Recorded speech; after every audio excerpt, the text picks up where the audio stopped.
Hare Krishna, Hare Krishna.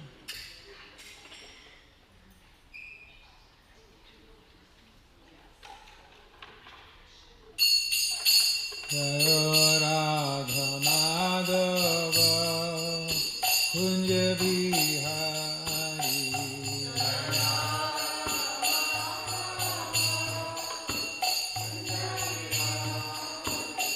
Jaya Radha Madhava Kunja Bihari.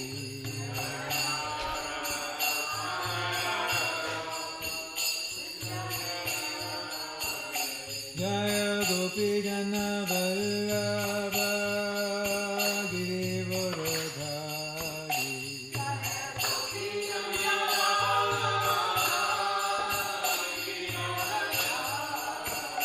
Jaya Gopi Jana Vallabha Girivaradhari.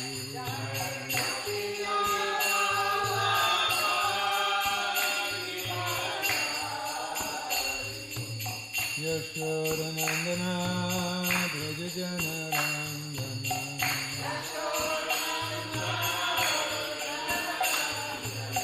Yashodanandana Brajajana Randana.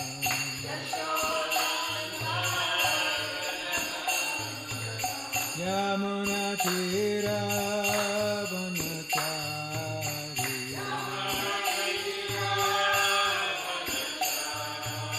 Yamuna Tira Vanachari.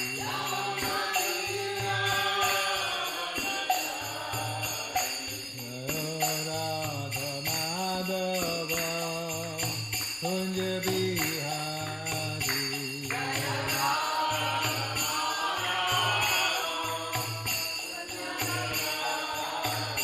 Jaya Radha Madhava Kunja Bihari.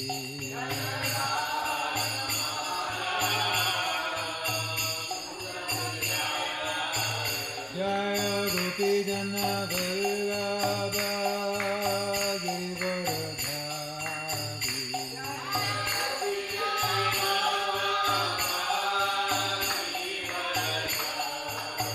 Jaya Gopi Jana Vallabha Girivaradhari.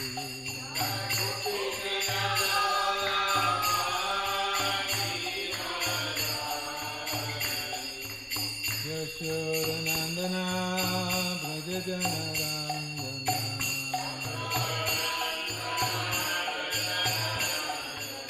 Yashodanandana Brajajana Randana.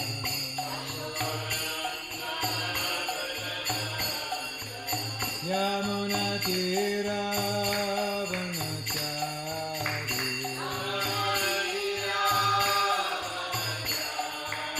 Yamuna Tira Vanachari.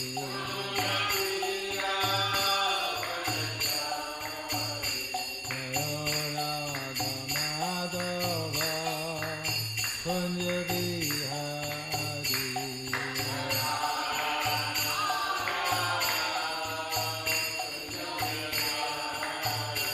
Jaya Radha Madhava Kunja Bihari.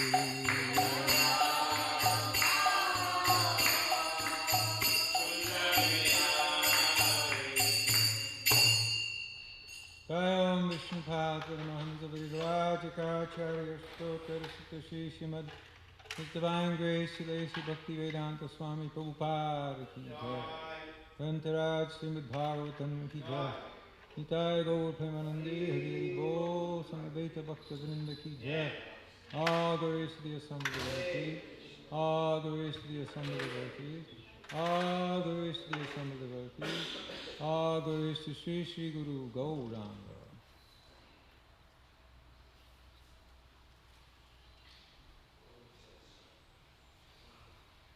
Om Namah Bhagavate Vasudevaya.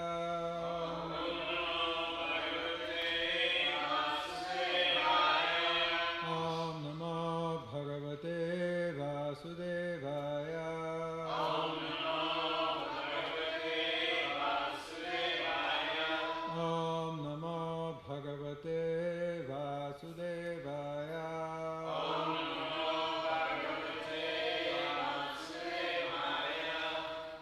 Bhagavatam, Canto 2, Chapter 5, Cause of All Causes, Text 31 and 32. Word meanings for 31.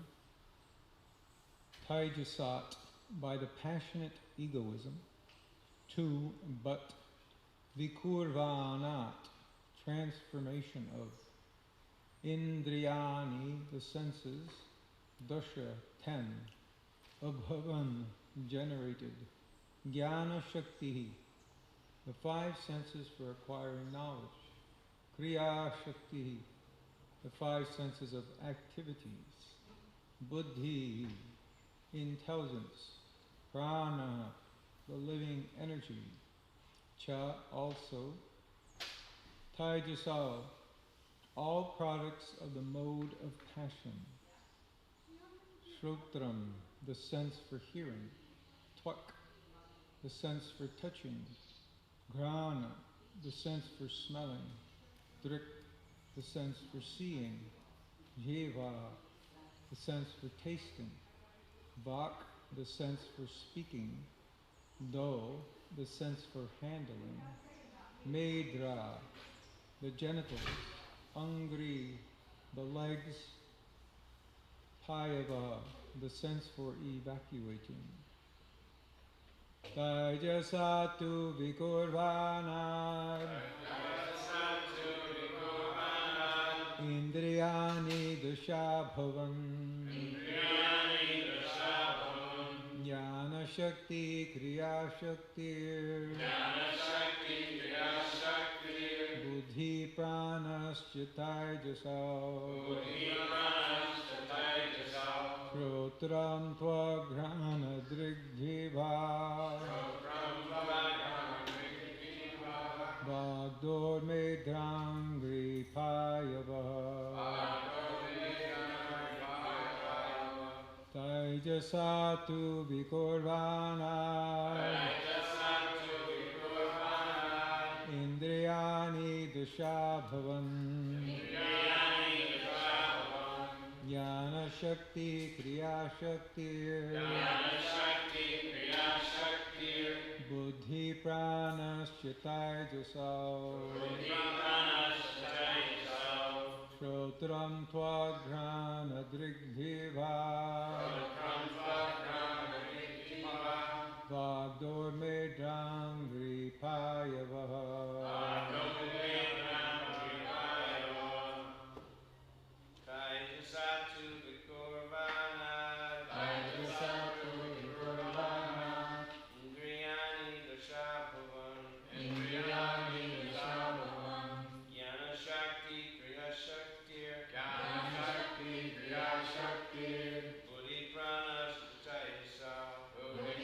Pranascha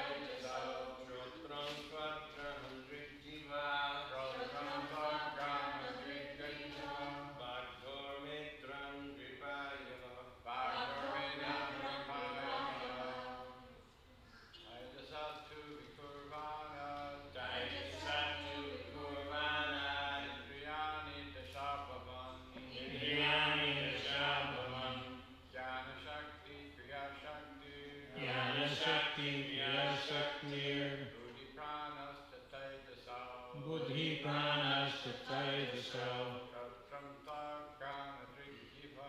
Shrotram Tvagrana Drigjiva Vagdor Medhangri Payava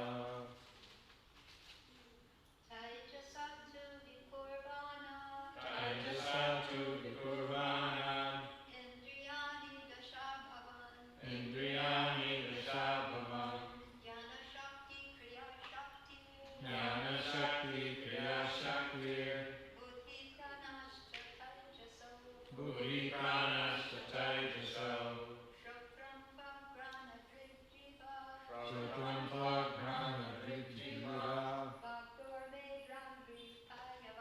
Vagdor Medhangri Payava. Translation by Srila Prabhupada.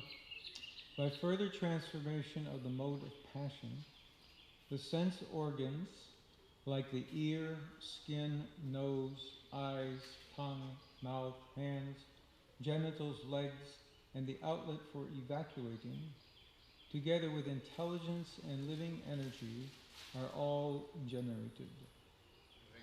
Prabhupada's purport. The living condition in material existence depends more or less on one's intelligence and powerful living energy. Intelligence to counteract the hard struggle for existence is assisted by the senses for acquiring knowledge, and the living energy maintains himself by manipulating the active organs, like the hands and legs. But on the whole, the struggle for existence is an exertion of the mode of passion. Therefore, all the sense organs, headed by intelligence and the living energy, prana, are different products and byproducts of the second mode of nature, called passion. This mode of passion, however, is the product of the air element as described before.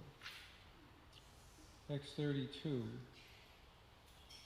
Yadaite sangata bhava putendriya manoguna yadyatana nirmane nashitu brahmadittana. O Narada, best of the transcendentalists, the forms of the body cannot take place as long as these created parts, namely the elements, senses, mind, and modes of nature, are not assembled. Purport. The different types of bodily construction of the living entities are exactly like different types of motor cars, manufactured by assembling the allied motor parts. When the car is ready, the driver sits in the car and moves it as he desires. This is also confirmed in the Bhagavad Gita, 1861. The living entity is as if seated on the machine of the body, and the car of the body is moving by the control of material nature, just as the railway trains are moving under the direction of the controller. The living entities, however, are not the bodies. They are separate from the cars of the body. But the less intelligent material scientist cannot understand the process of assembling the parts of the body, namely the senses, the mind, and the qualities of the material modes. Every living entity is a spiritual spark, part and parcel of the Supreme Being, and by the kindness of the Lord, for the Father is kind to his sons, the individual living beings are given a little freedom to act according to their will to lord it over the material nature. Just as a father gives some playthings to the crying child to satisfy him, the whole material creation is made possible by the will of the Lord to allow the bewildered living entities to lord it over things as they desire, although under the control of the agent of the Lord. The living entities are exactly like small children playing the material field under the control of the maidservant of the Lord, nature. They accept the Maya, or the maidservant, as all in all, and thus wrongly conceive the supreme truth to be feminine, goddess Durga, etc. The foolish, childlike materialists cannot reach beyond the conception of the maidservant, material nature. But the intelligent grown-up sons of the Lord know well that all the acts of material nature are controlled by the Lord, just as a maidservant is under the control of the master, the father of the undeveloped children. The parts of the body, such as the senses, are the creation of the Mahat Tattva, and when they are assembled by the will of the Lord, the material body comes into existence, and the living entity is allowed to use it for further activities. This is explained as follows. Om Abhyanatimirandhasya Jnananjanashalakaya Chakshurunmilitam Nena Tasmai Shri Budave Namaha. So after Lord Brahma told Narada that he himself wasn't God, started explaining things about God, how he creates this world. This particular section begins at text 21. The Lord, who is the controller of all energies, thus creates by his own potency eternal time, the fate of all living entities and their particular nature for which they were created, and he again merges them independently. Actually, a little something before that mentions the three modes. So whenever we hear about the creation, of course we have a very elaborate description of what goes on in the creation. Comes up several times in the Bhagavatam. The details of how it unfolds are not always exactly the same. And it's a little hard to follow, actually. I had a plan to summarize what went on here, but I kind of got lost and couldn't figure it all out. Even though I was consulting with, besides Prabhupada, his translation and purports, also Vishwanath Chakravarti Thakur and Jiva Goswami. But still, there were places where I couldn't figure out what exactly is this all about. Some of these things are hard to understand. Actually, just like in this, it seems like something is wrong here. I think in this one of the purport that we read today, the first one. Actually, I heard a class by another sannyasi, and he pointed out the same thing, where it says here, text 31, the end of the purport. It says, this mode of passion, however, is a product of the air element, as described before. Well, that doesn't seem to be right. The three modes of material nature, they're out there right from the beginning in an unmanifest state, and then they become manifest. So then air, of course, we hear about how the Panch Mahabhuta, the five material elements, they're produced from subtle to gross. And this is all because the modes of material nature are activating the Mahatattva. So air comes after the mode of passion, doesn't come before. It's not that passion is a product of the air element. So something didn't come through correctly there, it seems like. So anyway, in today's verse, we're hearing about transformation, vikurvanad. This is how, of course, it unfolds. One thing transforms into another. Now, in the first, actually, it was the last time I gave class, I think, it was pointed out, Maya, that this is not happening just by the energy itself, it's happening by Krishna's will. It's his power behind the energy that's making it work. In Sankhya philosophy, they think it's just happening automatically, basically just like the scientists think. It's just happening automatically. Everything that we see now, they say it just happens without anybody behind it, just randomly. You have somehow these material elements, and they, over time, they combine together, and we have form and so on. Which to me, the whole idea of evolution seems so completely irrational. It's amazing that it's, the dominant scientific worldview, that you start with inert matter, chemicals, and then you end up with conscious living entities. And form itself, I seem to remember that Sadaputta Prabhu has written about this, how you can't have form without some outside addition of information. Because form is a higher level organization.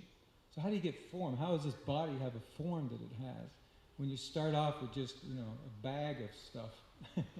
How does it form itself into something? So this is, modern science has this idea, but even Sankhya philosophy, they have Purusha and Prakriti, which are behind everything. But somehow it just basically happens. It just unfolds because that's just what it is. That's just the nature of things. But Krishna points out, or it's pointed out here by Lord Brahma, that there's an energy, things are unfolding, but they're not unfolding without any supervision. There's someone behind it.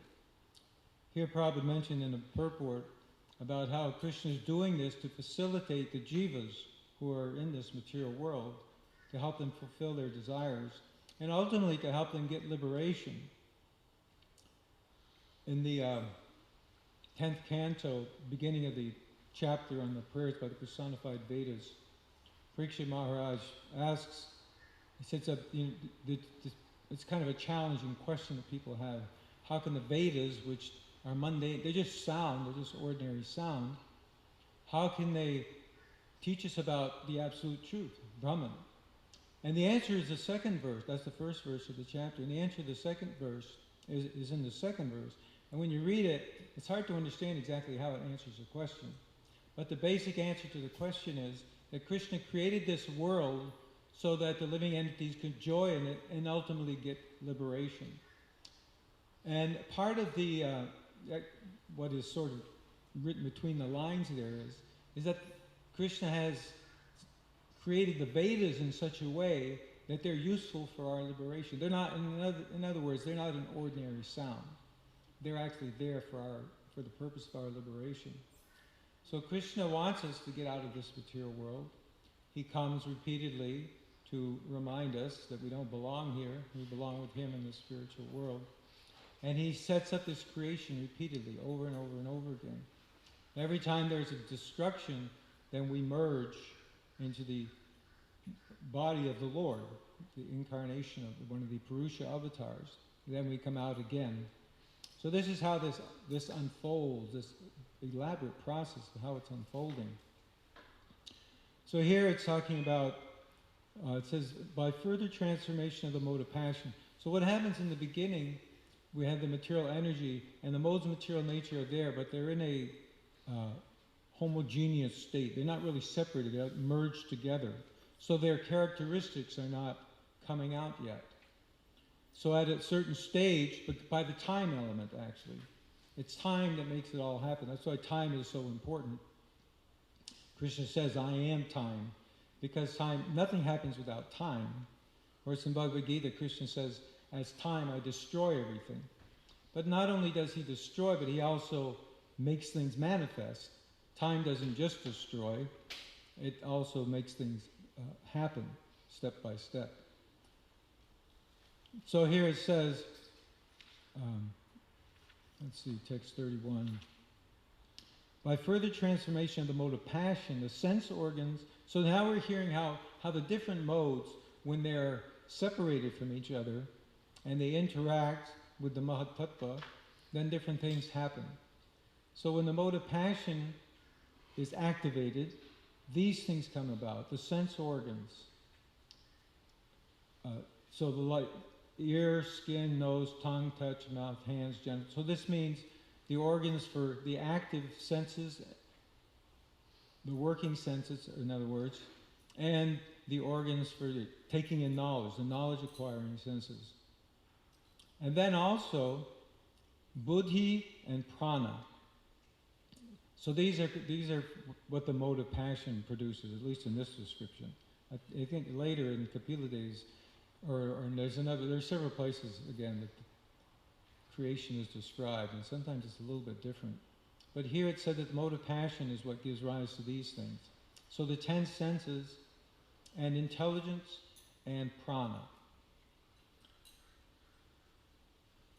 So this is where, now what I find interesting here, now of course the word is here, I think, is the word prana? It must be in here somewhere.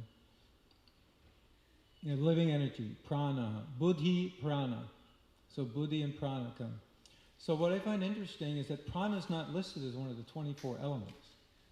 I'm not sure why that is. I can't figure that out, why it's not. If you ever want to, there's an easy way, well, fairly easy way, if for some reason you want to remember what the 24 elements are, in case you get a pop quiz at the time of death or something, and you have to say, they come because we have groups of 5. So you start with the 4 groups of 5, which are pretty easy to remember. You have the working senses, and you have the knowledge acquiring senses, and you have the sense objects. So there you have 15 right there, 5, 5, 5. Working senses, knowledge acquiring senses, and the sense objects. And then you have the Panch Mahabhuta, the 5 material elements, earth, water, fire, air, and ether. So there you get 20 right there. So then you have the subtle, the antakarna, you have mind, intelligence, false ego, and then the last one is chitta.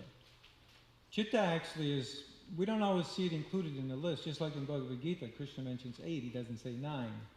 But chitta is described in different places. Chitta, in fact, this is why I get confused about these things, because we're reading now about how this prana is created here. Now, it's also said that chitta is prana, and it's also said that chitta is the mahatattva on our level. We have the microcosm and the macrocosm for everything. The Sanskrit terms are samashti and vyashti. When you read the Goswamis, you'll see they use these terms. Samashti means the macrocosm, and vyashti means the jiva, basically. So the universal and the individual. So it's said that the chitta is the ahankara. The ahankara, of course, is universal. And that ahankara, when it's in relationship with the jiva, that's sometimes called chitta. But the chitta is also called the prana. And it's also called sutra, to get you more confused. You may not remember it. I probably spoke on the verse, that's why I remember it. But in the 11th canto, in Krishna's teachings to Uddhava, he mentions this word sutra. And what sutra is, it's a further development, a transformation of the mahatattva. And what it means is when the mahatattva begins, when it's activated, when it's touched by the mode of passion, actually, and it starts activity, that's called sutra. But that sutra is also called prana. It's considered synonymous. There's some intelligent devotee, much more intelligent than me, one of the disciples or students, not disciple, but, well, actually a Siksha disciple, of Gopi Pranadhan Prabhu, one of his students. His name is Gaurapad. He has translated the commentaries of all the acharyas, basically that we have, our Vaishnava acharyas, on the 10th canto. It's called the Symphony of Commentaries. It's available on Amazon if you're interested. I have some of it in digital format up to like 33rd chapter of the 10th canto.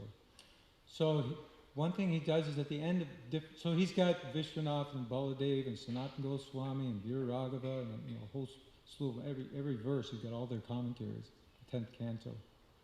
So he also does appendixes sometimes to bring out some further point. So for some reason, I don't exactly know why, I guess the point must come up in the first chapter. In his appendix to the first chapter of the 10th canto, he talks about this sutra, this term sutra. And actually, while he's not talking about it directly, what he's talking about is what's mahaprana. There's a prana for this whole universe. This is basically what we're reading about here. It hasn't become individualized yet. So this prana, there in that point, he quotes Sridhar Swami, who says that prana is the same as sutra. So again, you get back to this idea of sutra. So sutra is the active manifestation of the mahatattva. Now the word sutra, of course, means a cord or thread. So the idea is that it ties everything together. Besides activating things, it keeps things together, holds things together, the sutra. So this is about prana. So as I was saying, it's interesting to me that prana is not included because it seems like a separate element. Although I find it very difficult to wonder, what is prana exactly? We talk about the life airs. It's usually translated in Prabhupada's books as the life airs. I looked it up in this Sanskrit dictionary online, Monier Williams and others, there are several of them. And there also it's described that way, but it has other descriptions as well. And Prabhupada in Bhagavad Gita, he says how there are 5 kinds of life air. There's prana, and there's apana, vyana, samana, I forget what they are and what they do. But in the Sanskrit dictionary, it says it can be divided into 5, but it can also be separated into 8 and 10 and 11 and 13. And there are different ways that it can be analyzed. Just like Krishna says also in the 11th canto to Uddhava, how the constituents of material nature can be divided in different ways. He says different philosophers do it in different ways and they're all right, because you can just categorize them in different ways. So the life airs are like that also. But generally we think of prana is just the life force itself, breath. Even in ordinary, talk and ordinary thought, we talk about the life breath. A person is alive if they're breathing. Even like Lord Chaitanya, when he became unconscious at the Jagannath temple, so what did Sarvabhauma do? He put a cotton swab in front of his nose to see if there was any air coming out. So generally, if somebody's not breathing, at least for a while, they say, well, he's gone. So prana is considered to be synonymous with life, which is another thing that's always been a little bewildering to me, because you think, well, life is not the prana, life is the soul, right? We say the soul activates the body, not the prana. But in the Puranjan story, of course, what is prana? Prana is the five-headed serpent. When Chandavega attacks the body, when all the forces of time attack the body, the city of Puranjan, so what happens? It gets to be at some point this snake has to leave. And that's when then the whole thing falls apart. That's when the city is completely destroyed. So when the life breath leaves, then that's considered to be death. And we also have this idea, don't we, that someone, they breathe their last, or we say, just stop breathing, and sometimes there's people, they notice something subtle going on.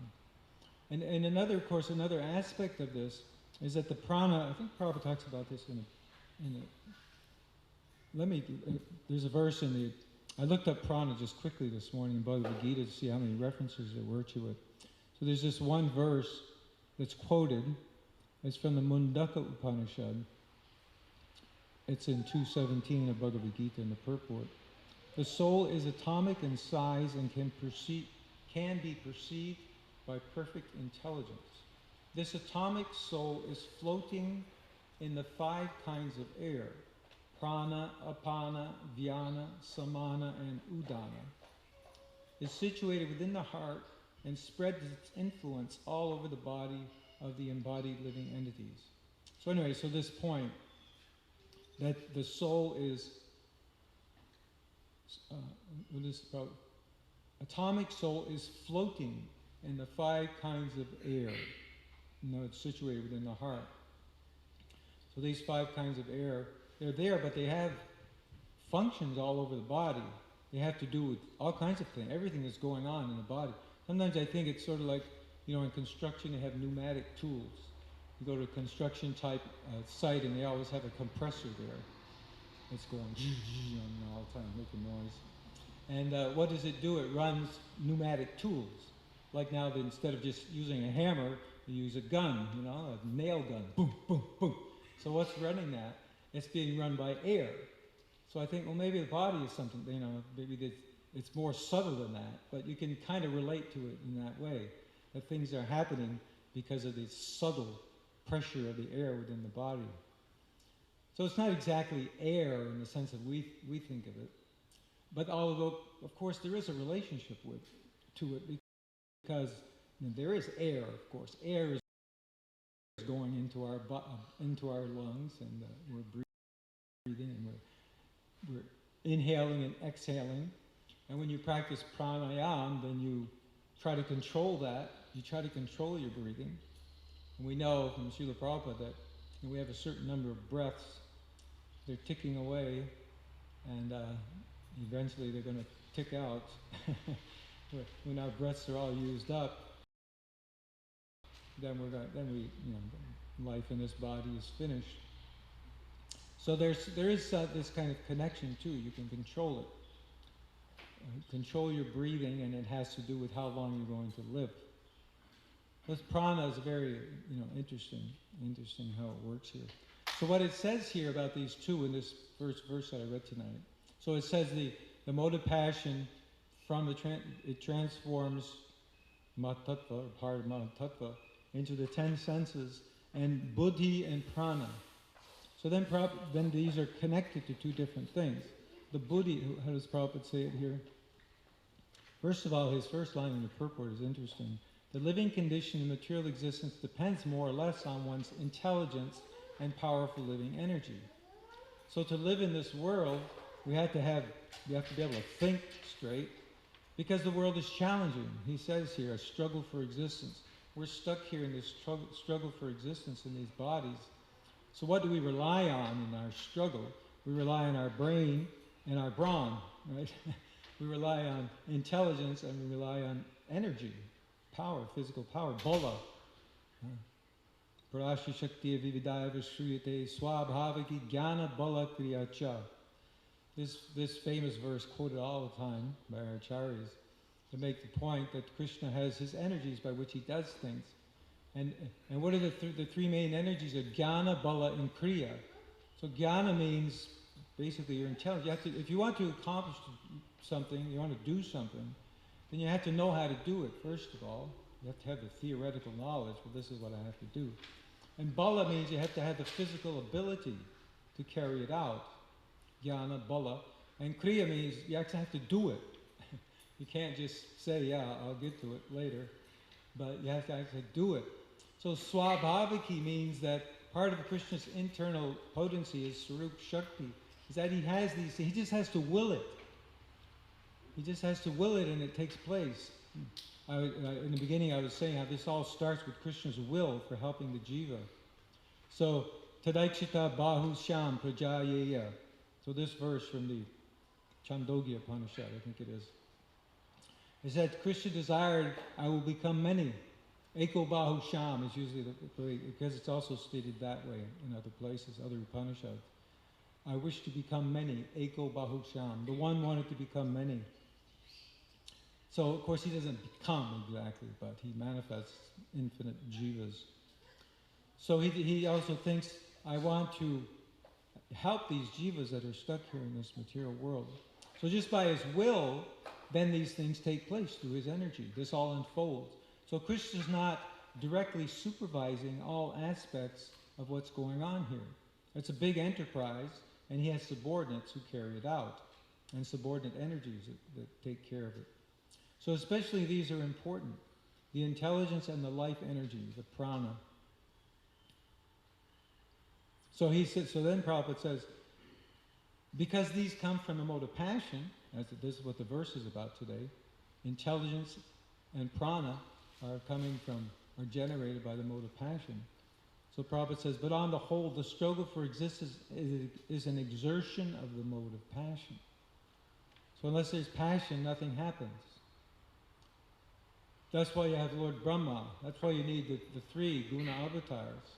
They all have some function to play. So Brahma gets it all going, in a sense. Of course, at a certain level, his job is visarga. He and those who come after him. No, there are two levels of the creation. The 10 subjects of Srimad Bhagavatam, they begin with sarga and visarga. So sarga is the creation of the 16 elements.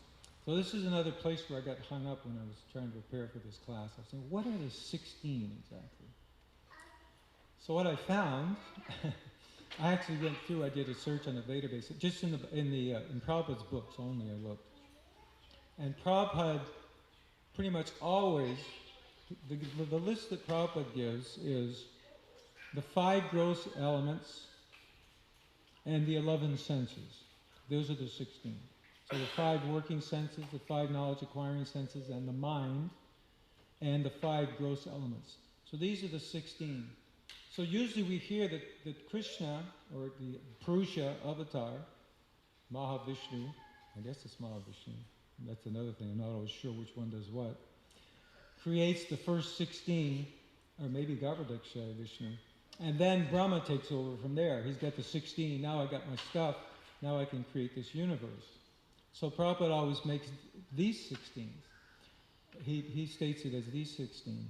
So the 10 senses, the mind, and the 5 elements, earth, water, fire, air, and ether. But in the Atra Sarga Visargascha verse, the first verse of the 10th chapter of the 2nd canto, where the 10 subjects of the Bhagavatam are listed, first the list is given, the 10 subjects, and then there's a verse or half a verse explaining briefly what each one of those is. So in the description of what Sarga is, it lists them differently. It says the 5 gross elements, the 5 sense objects, sound, form, touch, taste, and smell, and the 5 Gyan Indriyas, the knowledge acquiring senses, and the mind. So that list doesn't include the working senses. Instead of including the working senses, it includes the 5 sense objects: sound, form, touch, taste, and smell. So one thing when I read this, I'm thinking, well, how does Brahma do it with 16? You'd think he'd need all 24, or at least, all 20. Well, actually 24. It would seem like he would need all 24 to do his job. You can't create human beings without intelligence, the mind, and ego. Actually, the ego of the jiva is what makes up the Mahatattva. Prabhupada explains it, and actually this is explained in different places. That the Mahatattva, at least that's one explanation, the Mahatattva is the conglomeration, the samashti, the samashti jiva is the Mahatattva. As again, these terms samashti and vyashti. So the vyashti jiva is just us, each one of us within the body, and the samashti jiva is the Mahatattva, or the ahankara, the ahankaras of the jivas is what makes up the Mahatattva, and that transforms. So this is a very, you might say, a fitting way to describe what this material world is. It's nothing but our ahankars. Those ahankars and also our, what's the word? Our vasana. Vasana means the impressions of our previous life, and our karma. All of these are bundled up with the jiva when the jiva is absorbed into the body of the Lord at the time of destruction. So these all come out with the jiva. So part of their manifesting is this Mahatattva. It's made up of this stuff. Then the time factor enters in the 3 modes of material nature, then it all starts transforming. So this is all Krishna's creation. And this is, I'm just touching on it. It's much more intricate than this. And in some of the different descriptions, you have other principles of material nature that enter into it. For example, we're all familiar with, this is one of the things that always confuses me. I don't understand what exactly these are. But the adhyatma, adhidaivik, adhyatmic, and adhibhautik. So we know these in reference to the miseries. We all know. We have adhyatmic miseries, we have adhidaivik miseries, and so on. We have these 3. And I also know that they have to do with the demigods, the body, and the jiva. But the word is also used, the phrases are used in different ways, applied. These 3 terms are applied in different ways. And in one of the transformations, in fact, I think it's related to the 2nd verse today, in Vishwanath Chakravarti Thakur's commentary, he relates this to this adhyatmic, adhidaivik, and adhibhautik principles. Let's see, is that because, what is the verse? Oh, Narada, best of transcendentalists, the forms of the body cannot take place as long as these creative parts, namely the elements, senses, minds, and modes of nature are not assembled. So somehow he relates this, even though the words are not there in the translation. Vishwanath Chakravarti Thakur says this has something to do with adhyatmic, adhidaivik, and adhibhautik, and I couldn't figure out what the connection was exactly. So anyway, this is something about what's going on here. I was hoping to give a clarifying class about what this is all about, but I don't know. Prabhupada often he takes it to the point of what is this all about? It's about our liberation. It's about us being Krishna conscious. Krishna has given us a body, however he put it together. It's for our liberation. If you want to, try to figure out somewhat. Now the other thing is, this is there for a reason in the Bhagavatam. I was just reading, there's the new ISKCON Communications Journal that's just coming out. And Tattva Prabhu sent me a advanced PDF copy, and there's an article there, long. It's the whole, that's a scholarly, it's kind of scholarly articles, ISKCON Communications Journal. The articles are written mostly by devotees. So there's one there by Urmila Prabhu about, how we understand things. Hermeneutics is called. How do you go about understanding, especially scripture? So we run into problems sometimes because, it seems like Prabhupada said one thing and Acharya said something else, or just like I was pointing out, it seems like Prabhupada is saying something different from what the Bhagavatam says. So how do we approach all of this? So one of the points is that we have this. There are certain fundamental principles that we have in our approach to understanding, and one of them is that the Bhagavatam is perfect. Our Shastras are perfect, and our Acharyas are perfect, and our Guru is perfect, and so somehow we have to, things that sometimes seem to contradict, we have to, so they've, not only her, but the Shastric Advisory Committee, they've been working on this for years. They've come up with all these principles and sub-principles and questions, and you ask yourself, am I qualified to try to solve this? And it's very, quite intricate. Her article is like 40, 50 pages long in this book. So this is part of it, is that we understand that this is in the Bhagavatam for a reason. So even though we don't maybe spend a lot of time trying to figure it all out, some devotees may do that, they have their certain purposes for doing it, it's good for us to read it. It's purifying just to read it. In fact, just like Prabhupada would say, you listen, even if it's not even if you don't understand the language, there's some purification that takes place. He would say this sometimes. If people would listen to his lectures, maybe in India he's speaking English to his students, and people come and they don't even understand English, and they're sitting there and listening. And he would say they're getting benefited by it, because we're speaking on the Bhagavatam even if they don't understand. I remember listening to Prabhupada in India a couple of times. He was speaking in Hindi because of the audience. And I was sort of able to follow the class because of the verses he was quoting. Oh, now Prabhupada's making this point, now he's making that point. Because his Prabhupada quotes so much, Prabhupada's classes are pretty much one verse quote after another. And then using it to substantiate and using it as his lift-off point for the next point, and so on.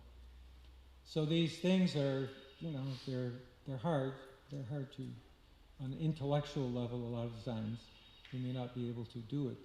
But we go through them and we try our best, and they come up repeatedly. There's 3 or 4 different places, at least, we hear about the creation unfolding. So we follow along and do the best we can, and we know that we're getting some benefit from it, because it's one of these 10 subjects wouldn't be there if they weren't important. They're all leading to Ashraya. That's the point, actually. The 10 subjects of the Bhagavatam, they're all meant to bring us, to prepare us for Ashraya. Ashraya is Krishna, who is revealed in the 10th canto. So somehow, we may not understand, how is this acting on me? How is this affecting me? How is this purifying me to read about this? But it is, actually. Somehow it's helping to mold our consciousness so that we are prepared to receive Krishna in our purified hearts. All right, let me just read the translations again. By further transformation of the mode of passion, the sense organs like the ear, skin, nose, eyes, tongue, mouth, hands, genitals, legs, and the outlet for evacuating, together with intelligence and living energy, are all generated.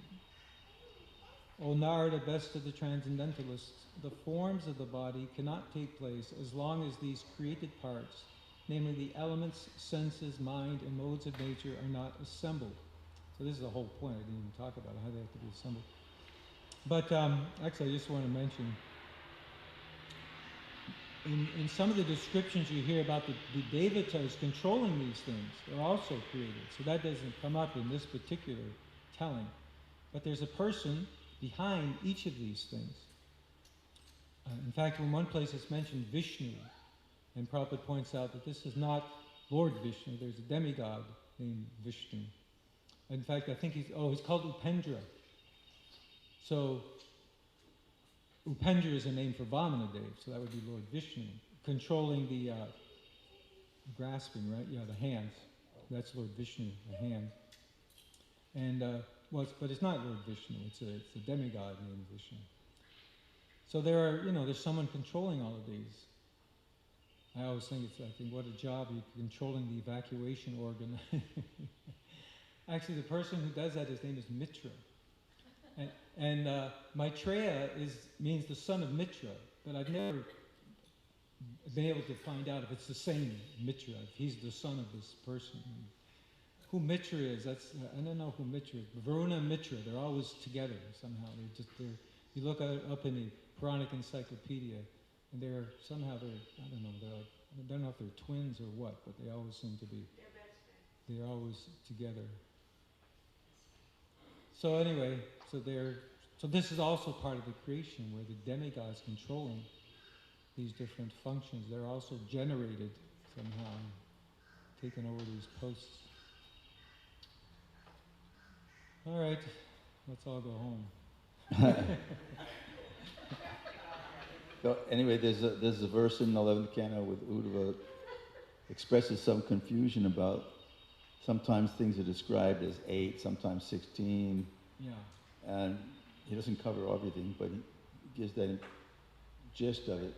And Krishna says, yeah, sages, they describe, so, it's kind of like a little bit in this topic that even Uddhava is saying, it seems confusing that sometimes it describes 8, sometimes this, that.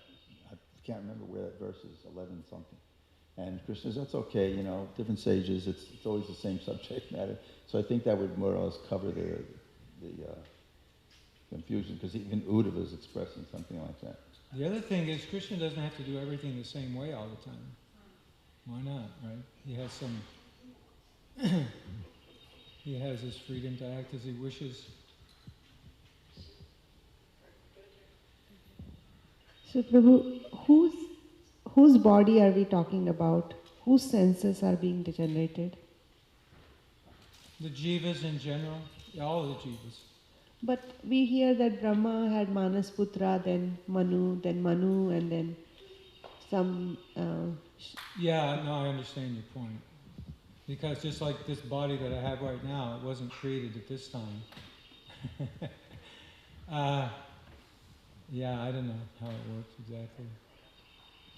Now Brahma, of course, he appears, he has the first body. But even his body is not as gross as ours is, so it doesn't seem to have all the elements in it even. It doesn't have earth in it. It's pure intelligence. At least that sometimes it's explained like that. So prototypes or Sariputta Prabhu, and he would, of course, think deeply about these things. So one of the ideas he came up with is how everything is in seed form. Just like you create the plant by creating the seed, it's in the seed. Which is another challenge to scientists. You say, well, just make a seed and put it in the ground and grow a tree. What's the big deal? It's just a little tiny thing. I mean, look at it. It's nothing. You cut it open, it just looks like some sawdust or something. So just make one of those and stick it in the ground and grow some mango trees so we can have some mango. Well, they can't do that. So there's all these subtle things going on.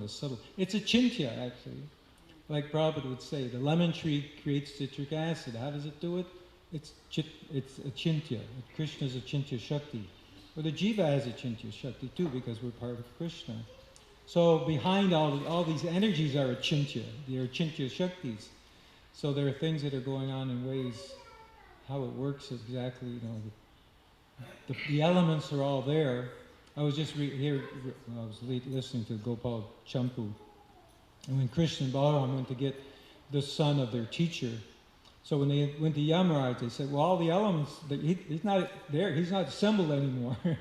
Basically, his body's gone, all the parts are here and there. And Krishna said, well, just do your best. This is the way Jiva Goswami presents it. So just bring him here. So Yamaraj brought him, and he said, hey, he's all back together again. So Krishna made it happen by his Achintya Shakti, by his will. You mentioned mitra and gave one meaning of it. Isn't mitra also one kind of friend? Yeah. Well, do you know what kind it is, Srikarangi? All I'm hearing is vibration. I can't hear distinctly what Oh, isn't maybe mitra... Hold it out a little bit. Hold the mic a little bit away from your mouth. Oh, isn't mitra a kind of friend? Oh, the word means friend, but that has nothing to do with the demigod mitra. I mean, maybe it does. Oh, the demigod mitra. It's just, that's the word. I see, yeah. That's one translation. That's one meaning of the word mitra, yeah. Actually, pretty much all the names have meanings, all the names of characters in the Bhagavatam. They all have. Of course, we know one reason for that, even in Vedic times, just like Parikshit, he got his name because of the characteristic he was going to have of always be searching, and Yudhishthira means one who is determined in battle, and they all have names that are given at the time of the name-giving ceremony. So how Mitra got his, I don't know.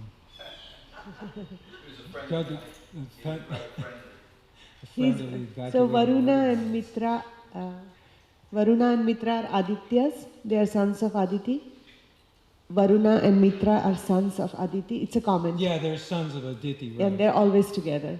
Yeah, Aditi has what, 10 sons, is it? 12 Adityas, No, 12 Adityas. 12, yeah, Dwadash Adityas. Yeah, Dwadash Adityas. So they're among the 12 Adityas. When Krishna, after he killed, defeated Kaliya, so he was cold, so the Dwadash Adityas appeared there. Now sometimes it's taken that because the sun god is one of the Adityas, so sometimes it's said that 12 suns appeared there. Not suns, S-U-N-S. So it can be S-U-N-S or S-O-N-S. The Dwadash Adityas, they came there to comfort Krishna after his Kaliya Leela. All right, Srila Prabhupada ki jai.